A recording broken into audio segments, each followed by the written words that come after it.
Hello there, Facebook world, YouTube, and Twitter. Jay Cherry here, and I got a great show planned for you today.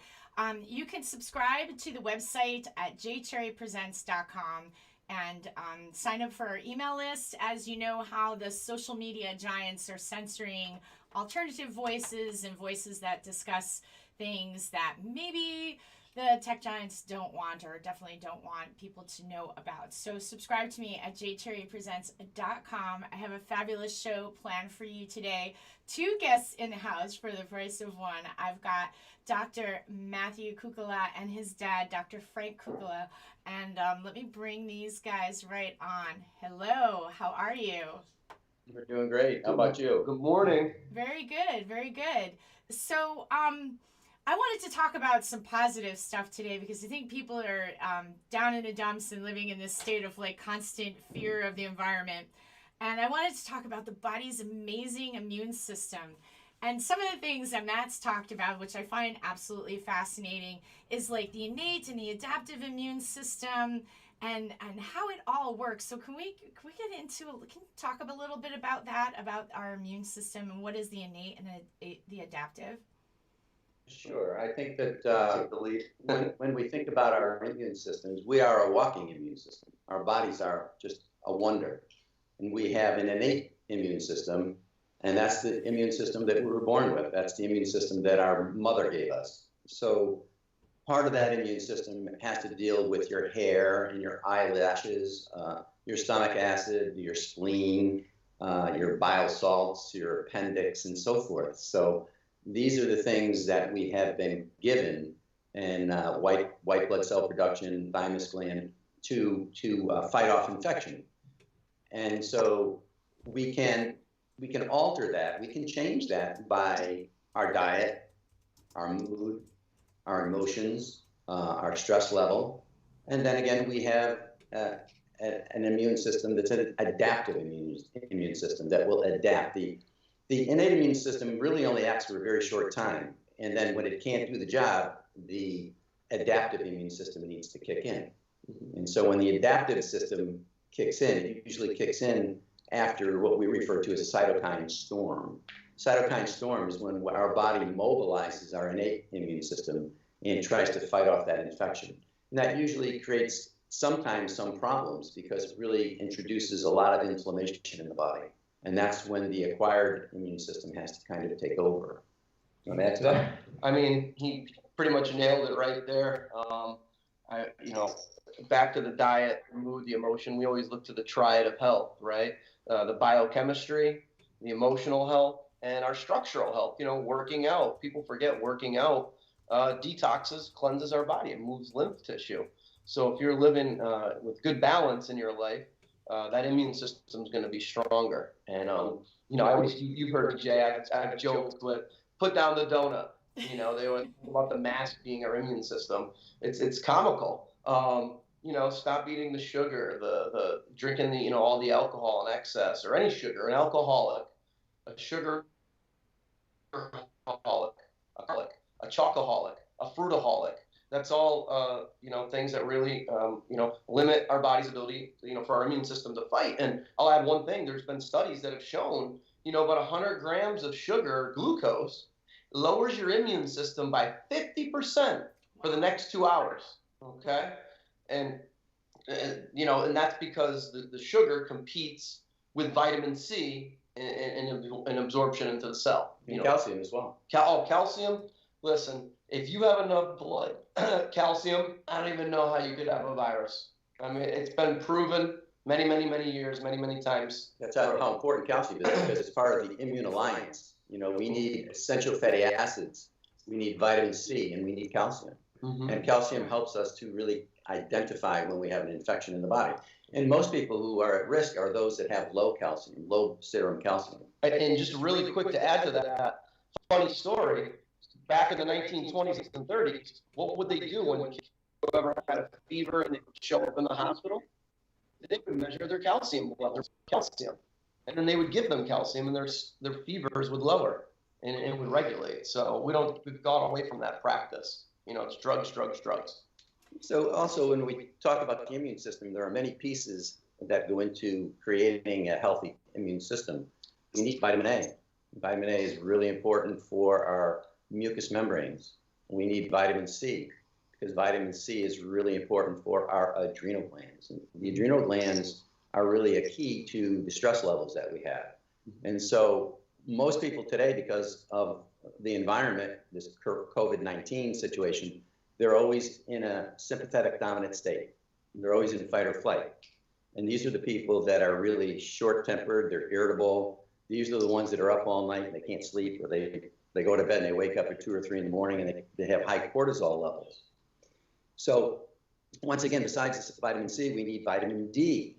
So vitamin D is very important because vitamin D uptakes calcium from the intestinal tract and puts it in our blood. And this is what we need because we need to make sure we're getting enough calcium in our blood. So vitamin D is very, very important. Our thymus gland is important, and there are things that we can do to increase our immunity, to regulate our immunity, specifically things like Echinacea. Echinacea is just remarkable because it's an immune system modulator. It regulates our immune system. When it needs to be ramped up, it ramps it up. When it needs to dampen, it will help dampen it. So Echinacea is very important. Echinacea, Andrographis paniculata, people probably heard of elderberry, things like that. You know, and we'll always add this little caveat. The Echinacea that you get, you want to make sure you get the real Echinacea. There's an old saying, real Echinacea makes your mouth tingle. Okay. Yeah, it certainly does. I've definitely experienced that myself with real Echinacea, making my mouth tingle. So I find it so exciting that we are empowered enough to do these things ourselves. And I wanted to clarify something with folks out there because I've had people say, oh, what does a chiropractor know that, you know, well, I'll go to my MD. And I just want to clarify with people that you guys have had a lot of training, as much schooling and education, and the difference, and correct me if I'm wrong here, the difference between a chiropractor and a medical doctor is that a medical doctor is trained with the pharmaceuticals and the use of pharmaceuticals. So it's, you know, I just wanted to clarify that for folks, and I just want, if you guys wanted to add something to that as well. Yeah, well, I think the biggest plus is that, you know, we kind of always leaned away from drugs. So we looked for things that were more natural, that were more in nature. And our education, originally the first few years in chiropractic school is pretty much identical to med school. We kind of differ when they get into medicine, they get into medicine, surgical things, and different specialties. But that's where we go more towards the more natural things, where we start working on the physical body. You know, we believe in manipulation. We believe in working with the musculoskeletal system. We see so many problems that people have with fascia. Fascia is what kind of connects our whole body together. It's kind of the layers that are in between our muscle fibers. And a lot of people are having a lot of pain, discomfort, and everybody blames it on something else, but it's fascia. It's not bone, it's not an infection. It's an inflammatory response. And so we do a lot of work with fascial release. And people who have chronic neck, chronic low back problems, everybody's missing the musculoskeletal aspect of it. And so these are things that we focus on. And I would just add to his point, we're the largest drugless profession in the world. You know, we're the keepers of natural. And our goal, you know, where they're prescribing all these medications, right? The United States, we make up 5% of the world's population, yet we consume, what, 50 to 70% of all drugs. We're pill poppers, right? We're a drugged up society. No money in healthy people, no money in dead people, money in sick people, and they sell us sickness. And, you know, our job is to, use whole foods and herbs and diet and things that you could easily change your life and give people back their own responsibility for their health, you know, self-empower them to take control of their health again, which I think is so important. We also depend very heavily upon the acupuncture system, because the acupuncture system links everything together. It links our emotions with our physical body. So when people are having a lot of problems with their liver and their gallbladder, there's always emotions that go with those things. There's anger, there's resentment, there's frustration, stubbornness, irritability. So we take all of that into consideration. We know there are points or spots on the body that relate to those conditions. Mm-hmm. And so when we see a person who's having a lot of shoulder blade pain, we're looking and say, well, maybe there's a liver gallbladder problem there. It's like, and it's almost every time. It's unbelievable. And you ask them, what's going on in your life? You talk to them. You're almost their therapist too, for that emotional side. And they're like, I'm really frustrated with my boss. I'm not getting paid what I'm worth or something like that. And, you could use some homeopathy and things like that to deal, with that issue. And it's unbelievable how much their pain goes away almost instantaneously. And, and they love it. They love you for it. So you can't really separate the body. The body has an emotional, mental body, and there's a spiritual body, and there's a physical body. And those are the things that we have to treat all the time. And you can't just treat one and forget about the others. Mm-hmm. You can treat people's, like I have people that get headaches all the time. And so, you can try to fix the headache, you can fix their diet, you can give them the proper nutrition. But if they have a bad work environment or a bad home environment, they're going to continue with those headaches until they learn how to deal with those things. Mm-hmm. Yeah, and I think that's really exciting, like, to know and understand that, because I live a life like that too. It's like the whole body. And I just turned 50, and I don't use pharmaceutical drugs. I don't have chronic illness. I very rarely get sick. And my goal is to continue that way. So when I'm in my 80s and upper years, I'll be saying the same thing. Just saw an article in my little local newspaper, 100 years old, no medications, drinks raw apple cider vinegar, drink daily, gardens, and is outside walking every day. And what I find so empowering is that this is not impossible. Actually, it's extremely achievable. And I think people, there's like this phantom around the body's ability to run in its most optimal state, in a healthy, balanced homeostasis, that state. And I think that we're misled as a society to think that the answer is in a pill bottle, or that you have to, the minute you're sick, you lose all your ability. If your body does get run down, that's telling you to slow down. And what I find so empowering is that these things that we can do, they don't have side effects. It treats the whole body.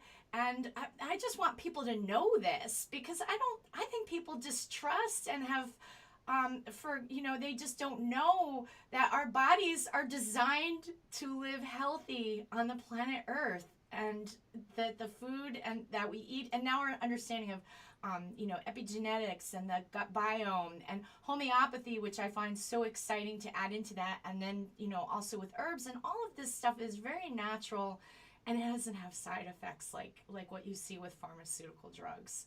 So I just want people I want to shout that from the rooftops. Yeah, when you see, that listen, drugs are important and they have their place. Yeah, that's true. 99% of the time, it's natural what we should be doing. We should be getting it in our food. We should be getting it in our daily prayer and meditation. We should be feeding our body that way as well.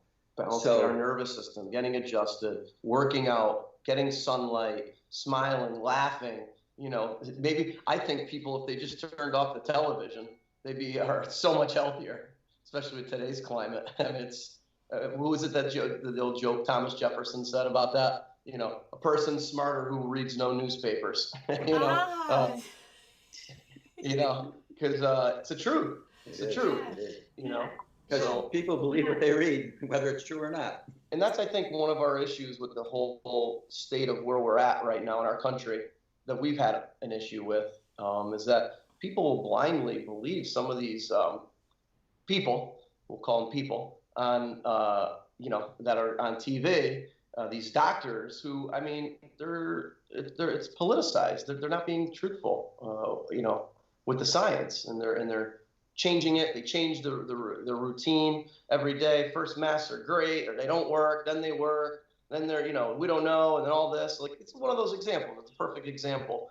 But, what is the advice that people or who are they going to for their advice? Like, to your credit, that's why we love your show, because you're spreading the word about, hey, there's a way to do this. We've been doing it. We're very I like to think, I humbly say it, we're very good at it. We're very busy with our job. We're crowd, you know, people love it, but there's still room for more people to get this message. And we're not even saying come to us. Come find a natural doctor anywhere you're listening across the country. Any of your listeners, viewers, whoever, find a natural doctor. Go the natural route. You know, you won't be. You'll be happy. You'll be happy. And most of the doctors that do things on a natural basis, they're usually smart and intelligent enough to say, hey, maybe you need to go check it out somewhere else, or we need to send you for a scan, an MRI, Right. a blood test, or whatever the case may be.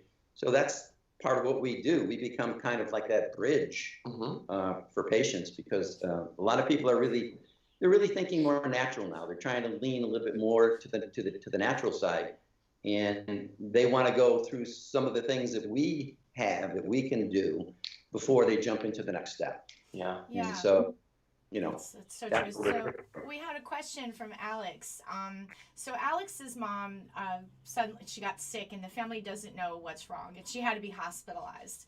And they're just looking. What would you give advice to somebody? This is my frustration. This is kind of like a twofold question with Alex is involved. So Alex's mom's sick, and she's in the hospital. And nutritionally, in the hospitals right now, they haven't quite. They don't understand, like the food is kind of subpar, right? So it's really frustrating, but they had to get her urgent care. So what do you do? I mean, this is a tough question because there is no easy answer, I'm sure. But, what do you do with a hospital that's disconnected to the natural route to say, hey, wait a minute, here's a woman who did follow a natural diet and was following, more holistic practices for health, and something urgent happened and she needed hospital care, which can happen to anyone. That's just that can happen in life, and we're thankful. I want to say this too. I'm thankful for the allopathic care that is there that saves lives. If you need surgery or if you did need a drug, I want to see the blending of the two worlds in a better way than it is now, where the hospital says, yeah, I want to hear from what the family has to say about the diet. Any thoughts on that you'd like to share? Depending on what type of condition the person was having, if it was a very serious condition, then I would be more than likely to say, you need to go into the maybe emergency room, urgent care, get some blood work done immediately. Follow it up, is there a fever involved with this? Have you been exposed to somebody who's been sick? So you got to do a great history on people. And, we have a lot of things that we can do and use to support, let's say, a virus or a bacterial infection, and so on and so forth. So it really depends upon the person, the condition, and how they feel in terms of if they're going to feel like they've missed a piece, or they need peace of mind to get an x-ray, to get an MRI, to get blood work, or whatever the case may be. Listen, peace of mind is everything. Because if you're always wondering if I should or shouldn't, it'll play on you. It's like a recording that keeps playing in your brain over and over again. And so I always encourage people, if they feel that they need to have something checked out further, that's fine with me. I'll be more than happy to refer them or get them set up to be able to get that done. But with that being said, most of the things that we see don't require a hospitalization. It could be just a virus that a person has, a normal virus that somebody would get, that maybe an intestinal flu, that they had the diarrhea, they had the fever, had the pain, the cramping. After 2 days, they're saying, oh my, I still feel terrible. Well, that may take a whole week or 10 days to subside, So those are the types of things that we could say, we'll just hold off a little bit, stay hydrated. We give them some things to take. We have some great products for that. And if at the end of that 10-day period, they're still having problems, they're still having an infection, a fever, or maybe they're losing weight, they have no appetite, well, maybe then it's time to intervene. Maybe it's time to go get some further testing done. Yeah. I don't know if that answers your question, but yeah. People have to really kind of realize how sick they really are. Yeah, no, definitely. And I think what's going on now, and the other part of my question too, is when someone already is sick and in the hospital setting, I guess it's just tough when you're in that setting to get that nutrition. There's no vitamins, there's no homeopathy there, there's no, and this isn't really a question, I guess it's more of a statement. I would like to see that change, and I wonder how we can make that change. it would be a great thing if they allowed us, not allowed us, but if people wanted to work in a hospital setting. Okay, but when you work in a hospital setting, it's very difficult because they have certain things, certain guidelines that you have to go by. And maybe those guidelines don't fit the way we think, you know? So certainly over the past years, I've seen people in hospitals. I've gone in, we've given family members nutrition to give them in the hospital, but you need an advocate there for you to do that. You're not going to, because the nursing staff can't do it. You know, the hospital itself isn't going to do it because they're going to give you a standard care of treatment and they have to follow protocols. And that type doesn't fit into their protocol. Yeah. So if you have a friend, if you have a family member, and you have the wherewithal to be able to get the information to give them some of the things that they need, that's the way to do it. Ah, that's really interesting. Wow. So there you go, Alex. If there's a hospital advocate you could get for her, because you know it's hard when you come in from a natural place and going into the allopathic system, and I think this is my frustration that I see a future, or I dream of a future where it's not this compartmentalized way, and pharmaceuticals have a huge stake in this. Obviously, they don't want people to be empowered with natural health, and then if they do get sick and they do need more serious or not serious care, but you know, like urgent care because something is going on that maybe a pharmaceutical will help for a period of time, that they don't want to talk, like there's no vitamins there's no ability, it seems like that's not healthcare, and we've talked about this where it's sick care. Sure. I want to see it be real healthcare, and you know, I guess it's a future that I dream about. A novel idea would be for people to pay their doctors to keep them healthy and then withhold payment when they get sick. That would be different. Yeah. Yeah, that would be quite a novel idea to do. Yeah, so like I said before with the audience there, and I appreciate your question, Alex, and I hope your mom does feel better. It's really hard when your loved ones are sick and you feeling like there's not a lot you can do. But back to like our immune system topic, I wanted to ask you guys about. So, you know, we have this whole masking of the face thing. And what I've been, you know, trying to communicate to people too is that it's not, our immune system is multifaceted. We were talking about that before with the innate and the adaptive. But I wanted to talk about, like, you know, you get your skin, your eyes, your ears. Like, it's this whole process of the body as it interacts in the atmosphere, in the environment. Like, we have an atmosphere. We're surrounded by stuff every day. Could you elaborate a little bit more on that? Sure. Well, you know, when you think about just the dust that's in the air itself, you know, and the mold spores that are in your house, in your environments, these things can be very dangerous because they carry things into the body, you know. One of the things we see very often are chronic sinusitis because of mold. Wow. And once mold gets into the body, it really takes off. You know, we'll see people with itchy ears. We'll see people with a chronic cough. We'll see people with an overactive bladder. We'll see people who get athlete's feet or rashes on their body. And these are all kind of driven by candida or mold. And so that attacks our environment. That attacks our skin. That attacks our air, our breathing, and so on and so forth. You have to look around your home or your work environment and see what could be potentially hazardous there and causing you some problems. People don't do that. You know, I tell people if you have a closet that's damp or wet, that is producing mold spores. Once they get in the air, it's throughout your house. You know, so you got a leaky roof. You better fix it. You know, because those are the things that come into play here. So, you know, when I said that your whole body is your immune system. We are our own immune system. So you keep your skin healthy. You keep your digestive tract healthy. Keep the pH of your stomach healthy. That's critical to digestion upstream. You have to have a pH of 1.5 to 3 in your stomach. When you have that, that starts the whole process and breakdown of the foods. A lot of people have pHs that are too high in their stomach. They're at 4, they're 5, maybe 6. Their digestive system pretty much comes to a halt. And they'll say, boy, you know, I ate breakfast An hour goes by, I'm hungry yet. They're hungry because they haven't started to process or digest any food. We'll get people that will say, hey, I had a great lunch. It's 4 o'clock. My food is still sitting here. It hasn't moved. That's a problem. They're not breaking down their food to be able to digest and absorb. So we always look at the digestive system first. I think any good physician is going to look at the digestive system. We have to have the right pH. We have to have the right gallbladder function. The pH sends a message to the gallbladder to release bile when it's the right pH. The pH sends a message to the pancreas to release digestive enzymes. The pH sends a message to our intestinal cells to release enzymes to help us digest our food. So everything is dependent upon proper pH, proper acid production.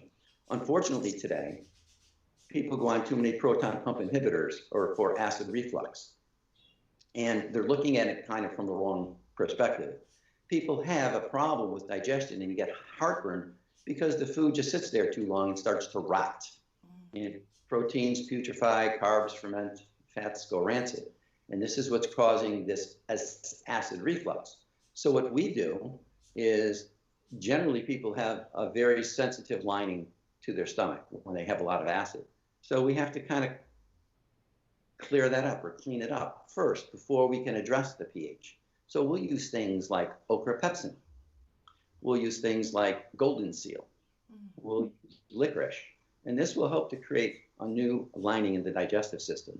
After we've done that for several weeks, maybe then we can introduce something to help balance that pH. We use a product called betaine hydrochloride. It comes from young growing beet leaves.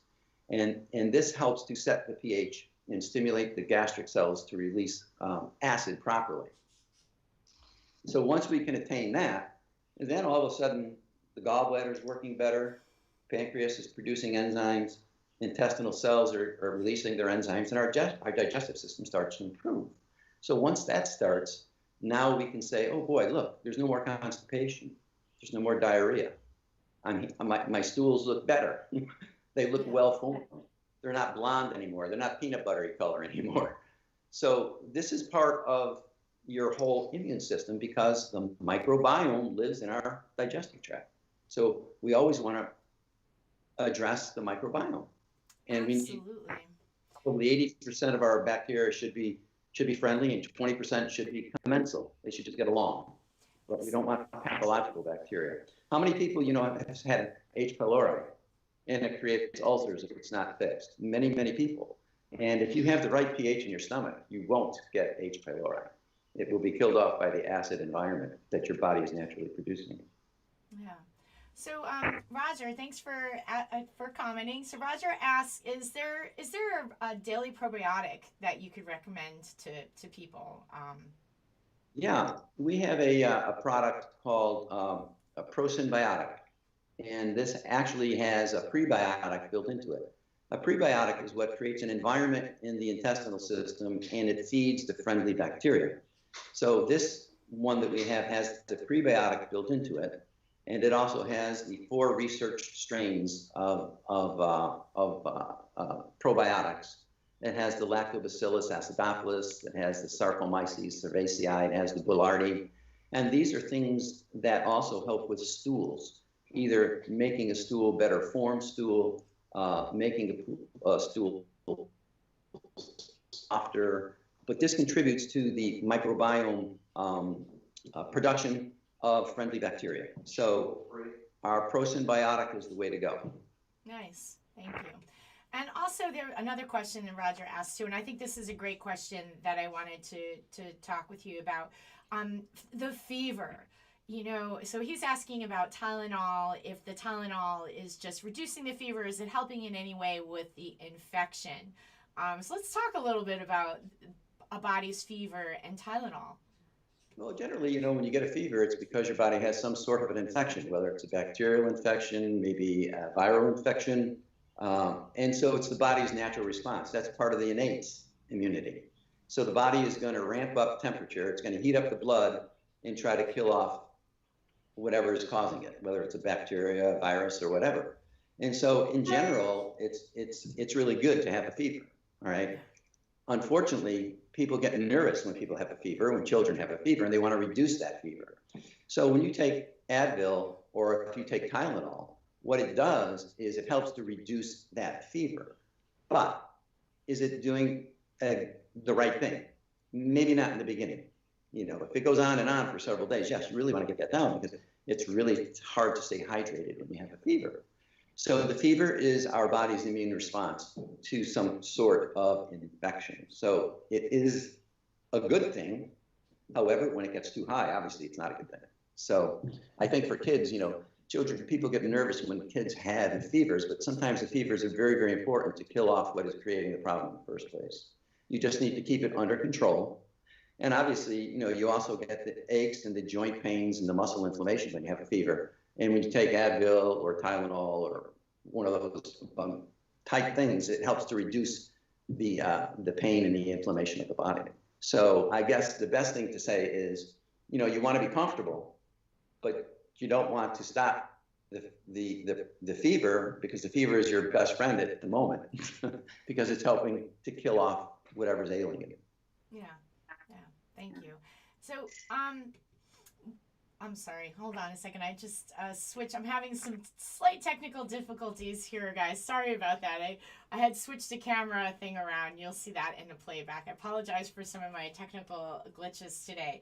But one last question. I appreciate you taking the time to talk with me.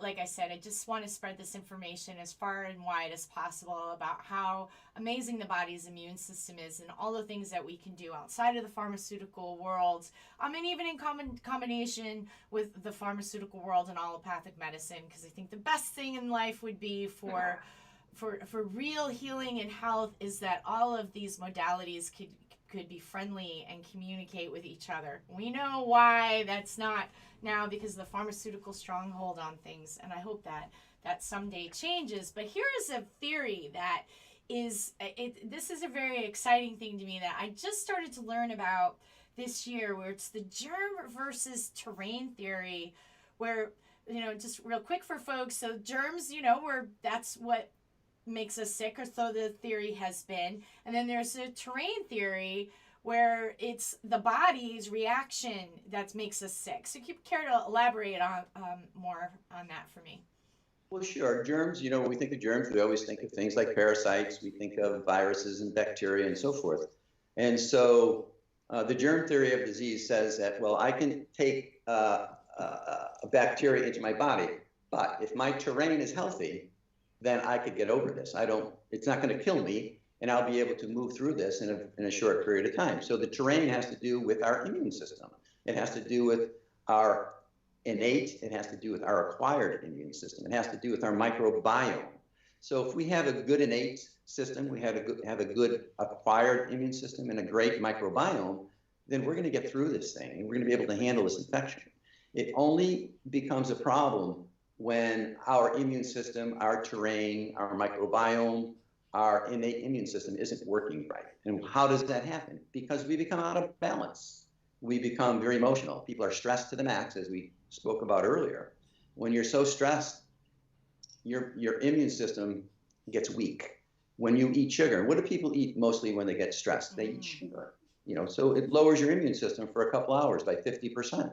So one of the best things to do is really to avoid junk, to avoid sugar, because that's at least going to help you keep your white blood cell count up. How do you keep your white count up? You can take things to do that. We have a product called Epinine, and these are mushrooms. These are Gondoderma, shiitake, maitake, gold, turkey tail.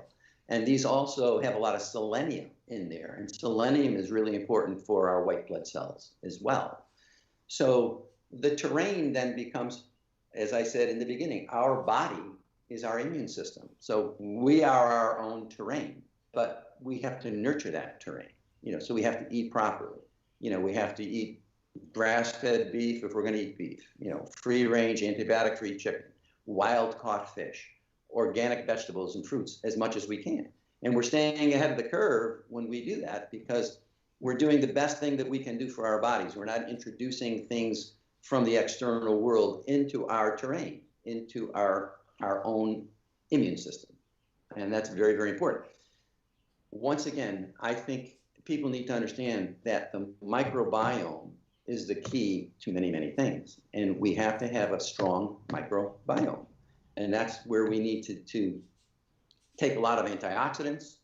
We need to take our probiotics and our prebiotics and so forth, and give our microbiome a chance to really flourish and grow and proliferate and take off. And if we can do that, then that helps our brain, because if we have damaged gut, damaged lining, we have leaky gut, we have leaky brain as well. So toxins can get into the brain. And that's a detriment to many, many people. I think there's a lot more people who have leaky brain and are having a lot of toxins in the brain than ever before. Wow, I've never heard that before, the leaky brain. That's absolutely fascinating to me. I wonder, with the rise in mental health issues, if this is what it is, because like, I've heard about the leaky gut, and then you can see the health problems that causes, but I never heard about leaky brain. And I've been doing some reading about mental health and mental illness and stuff like that, and so that's absolutely fascinating. And of course, those are being connected. The gut is connected to the brain. Can you just elaborate a little bit more on that? That's really fascinating. Sure. The gut-brain connection has to do with leaky gut, leaky brain. And we have a proper microbiome that really helps our brain. So when you think about it, when you get that bad phone call, where do you feel it first? Where do you feel it? You feel it in your intestines. You feel it in your stomach, right? Your abdomen. So your gut experiences that right away. We interpret it in the brain, but we feel it in the gut. So you can't separate the brain and the gut because it's connected by the vagus nerve. And the vagus nerve is the 10th cranial nerve. And the vagus nerve has ramifications throughout the whole body. We have branches that go to the digestive system and into the stomach, into the heart. So a lot of people lose that connection between the vagus nerve and the rest of the body, so to speak. So I tell people all the time that get constipated that vagus nerve, that pathway, isn't working.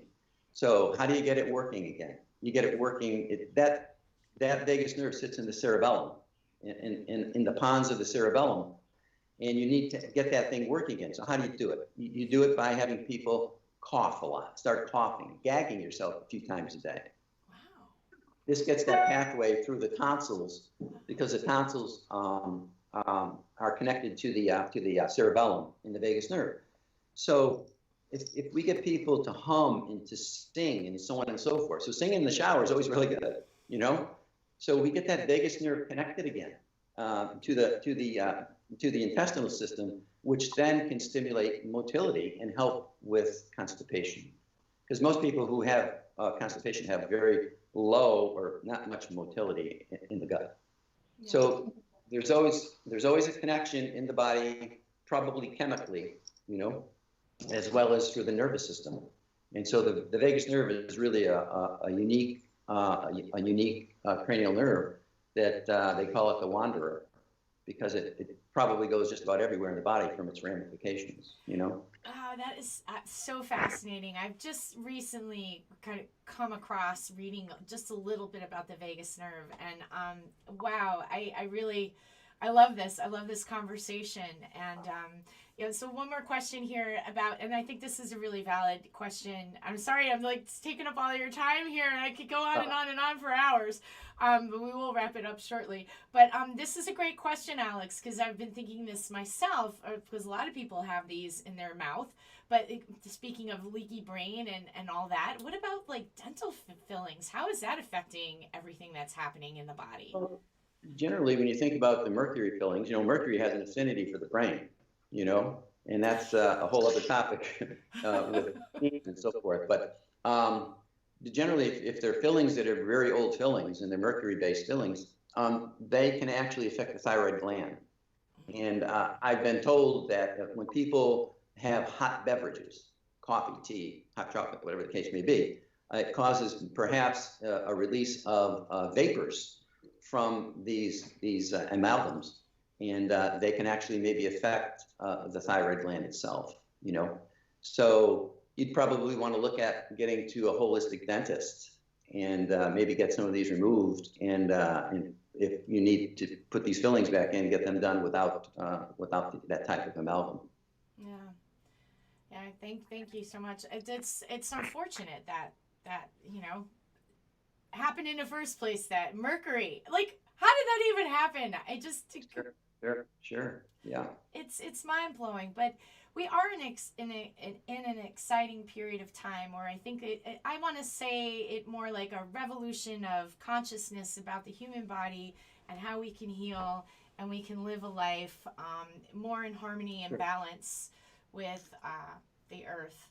We have to live without fear now, because everybody's in fear. We talked always about the mask. The mask is the thing that divides us the most. It's the sign of the virus. It's to keep us reminded of the virus. And yet it's the thing that divides all of us the most, because people are for it, people are against it. I think at the Supreme Court just recently, a lot of physicians throughout the United States have gone and stood in front of the building, the Supreme Court building, and have started to speak out about what's going on with the lockdowns, with the virus, with the masks, with the problems that people are having as a result of being isolated.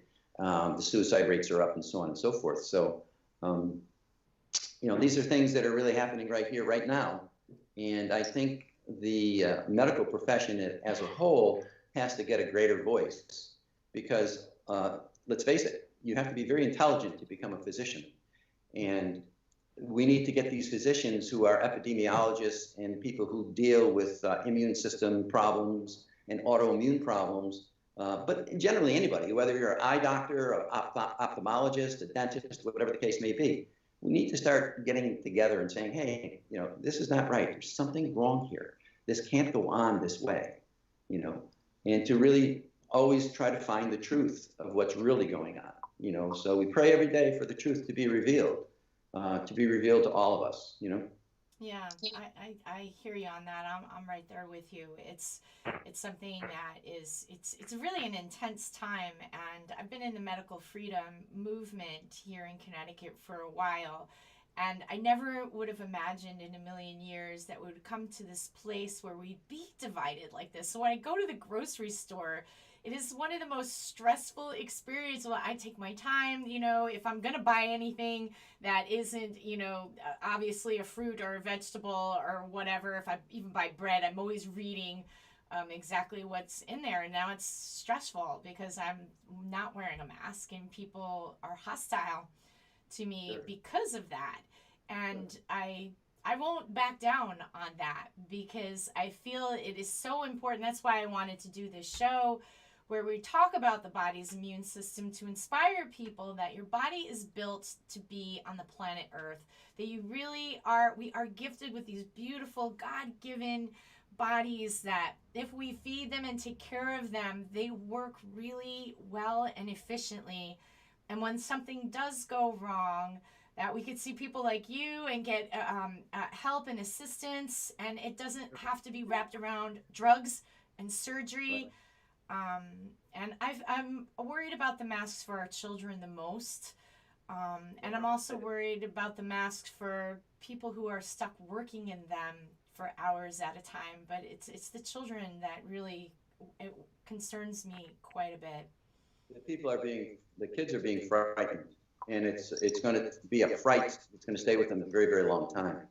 And the longer we stay with this type of an environment, the longer it's going to take for people to move through this. I think we're doing a disservice to our children to frighten them this way. Yes, we want to protect our kids, but once again, what are we protecting them from? We have a virus that's 0.12 micrometers. It's so small. Masks really, we know, aren't going to stop something like that. So I think that the parents really need to sit down and speak to their children openly and really try to explain things and say, this is the way it is. Society right now is calling for something like this. Maybe we do or we don't agree with it, but at least let the kids know and be honest with them, and let them not make a choice for themselves, but at least maybe alleviate some of their fear. And because I've seen kids, they're so frightened right now that they'll if they're masked, they'll pull that mask right up to their face, And so I mean, this is terrible. I mean, to create such fear in a young child, what that's doing to their psyche is harm, and they're going to grow up being paranoid about every germ that's out there. Anybody has a sneeze or a cough, they're going to be heading for the hills, you know?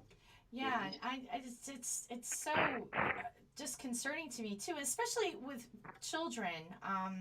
When we think about the immune system, I promise this will be my last question, and we have to book another date to talk more. I would love that. But with children, like their immune systems, children are so different than adults, you know, with their immune system. And, you know, look at little 3-year-olds. This is really heartbreaking to me that our governor here in the state of Connecticut has mandated not only the masking of all children in school, but 3-year-old babies. I mean, a 3-year-old's like a baby, right?